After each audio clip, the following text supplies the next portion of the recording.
Chapter 12.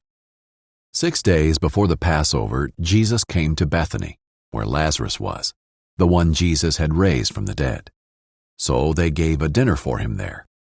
Martha was serving them, and Lazarus was one of those reclining at the table with him.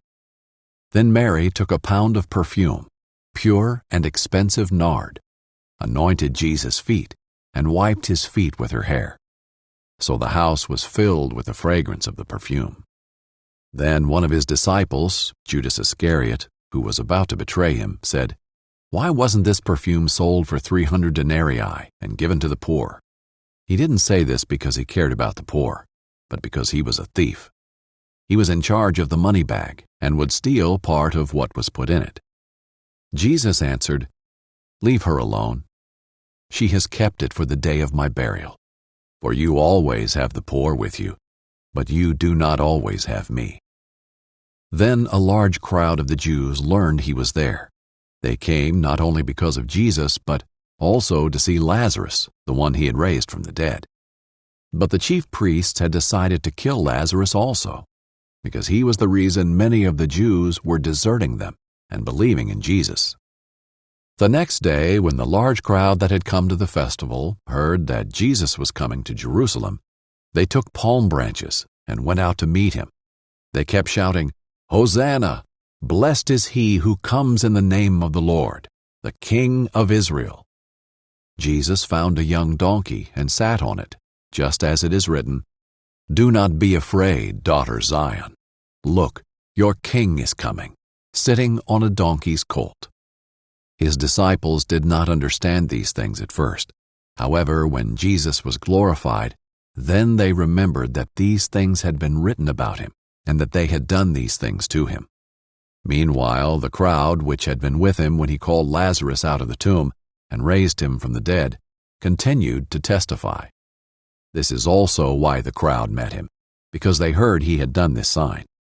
Then the Pharisees said to one another, "You see, you've accomplished nothing. Look, the world has gone after him."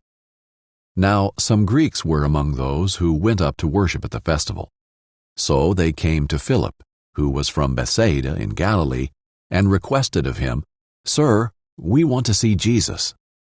Philip went and told Andrew, then Andrew and Philip went and told Jesus. Jesus replied to them, "The hour has come for the Son of Man to be glorified. Truly I tell you, unless a grain of wheat falls to the ground and dies, it remains by itself. But if it dies, it produces much fruit. The one who loves his life will lose it, and the one who hates his life in this world will keep it for eternal life. If anyone serves me, he must follow me. Where I am, there my servant also will be. If anyone serves me, the Father will honor him. Now my soul is troubled. What should I say? Father, save me from this hour. But that is why I came to this hour. Father, glorify your name." Then a voice came from heaven, "I have glorified it, and I will glorify it again." The crowd standing there heard it and said it was thunder. Others said, "An angel has spoken to him." Jesus responded, "This voice came not for me, but for you. Now is the judgment of this world. Now the ruler of this world will be cast out. As for me, if I am lifted up from the earth, I will draw all people to myself." He said this to indicate what kind of death he was about to die. Then the crowd replied to him, "We have heard from the law that the Messiah will remain forever. So how can you say, 'The Son of Man must be lifted up'? Who is this Son of Man?" Jesus answered, "The light will be with you only a little longer. Walk while you have the light, so that darkness doesn't overtake you. The one who walks in darkness doesn't know where he's going. While you have the light, believe in the light, so that you may become children of light." Jesus said this, then went away and hid from them. Even though he had performed so many signs in their presence, they did not believe in him. This was to fulfill the word of Isaiah the prophet, who said, Lord, who has believed our message? And to whom has the arm of the Lord been revealed? This is why they were unable to believe, because Isaiah also said, He has blinded their eyes and hardened their hearts, so that they would not see with their eyes or understand with their hearts and turn, and I would heal them. Isaiah said these things because he saw his glory and spoke about him. Nevertheless, many did believe in him, even among the rulers. But because of the Pharisees, they did not confess him, so that they would not be banned from the synagogue. For they loved human praise more than praise from God.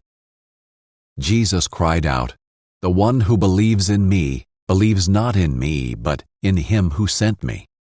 And the one who sees me sees him who sent me. I have come as light into the world, so that everyone who believes in me would not remain in darkness. If anyone hears my words and doesn't keep them, I do not judge him, for I did not come to judge the world, but to save the world. The one who rejects me and doesn't receive my sayings has this as his judge. The word I have spoken will judge him on the last day. For I have not spoken on my own, but the Father himself who sent me has given me a command to say everything I have said. I know that his command is eternal life, so the things that I speak just as the Father has told me.